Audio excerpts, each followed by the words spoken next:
ગેરકાયદેસર દબાણોને લઈને પોલીસ વિભાગ દ્વારા દબાણ દૂર કરવાની કામગીરી હાથ ધરવામાં આવતી હોય છે ત્યારે આજરોજ લહેરીપુરા રોડ, સંત કબીર રોડ, માંડવી અને એમજી રોડના તમામ દબાણો દૂર કરવાની કામગીરી હાથ ધરવામાં આવી। વડોદરા મહાનગરપાલિકા દ્વારા ગેરકાયદેસર દબાણો દૂર કરવાની કામગીરી હાથ ધરવામાં આવતી હોય છે ત્યારે વડોદરા શહેરના મધ્યમાં આવેલ લહેરીપુરા માંડવી વિસ્તારના દબાણો દૂર કરવાની કામગીરી હાથ ધરવામાં આવી હતી।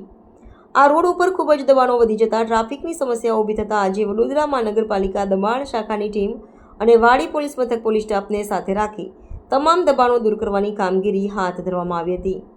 સાથે લહેરીપુરા 4 દરવાજા, Sant Kabir road, Mandvi, MG road ઉપર ઊભી રહેતી લારી ગલ્લાને દૂર કરવાની કામગીરી હાથ ધરવામાં આવી હતી। આગામી તહેવારને લઈને ટ્રાફિકના અડચણ ન થાય તેને ધ્યાનમાં લઈને તમામ દબાણો દૂર કરવામાં આવ્યા હતા।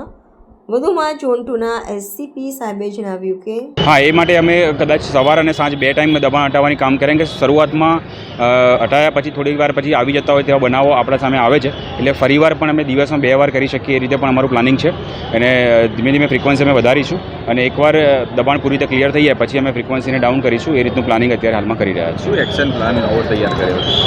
આજે સવારે રાખવામાં આવ્યું છે। હવે કાલે પણ અમે એ રીતે દબાણ હટાવવાની કામગીરી કરીશું અને રેગ્યુલર કામગીરી થશે અને એમની જે પણ દબાણ જે લારી કે ગલ્લા જે દબાણ કરી રહ્યા છે તેને વીએમસી વાળા ડિટેન કરે અને એ લોકો એમની પાસે રાખશે એટલે જે ચોક્કસથી આ જે દબાણ છે ઘણા અંશે આપણે ઓછું કરી શકીશું। લહેરીપુરા ગેટથી જીબી તરફ જતો જે રસ્તો છે દૂધવાળા મોલ્લાની પાસે ત્યાં દબાણ દૂર કરવાની કાર્યવાહી ચાલુ છે। વોર્ડનો સ્ટાફ, ડીસીપી સાહેબ, ઝોન, સિટી પોલીસ સ્ટેશન, વાડી પોલીસ સ્ટેશનનો સ્ટાફ સાથે રાખી દબાણની બંને ઝોનની ટીમ રોડ પરના હંગામી ટ્રાફિકને નડતરરૂપ દબાણો દૂર કરવાની કાર્યવાહી ચાલુ છે।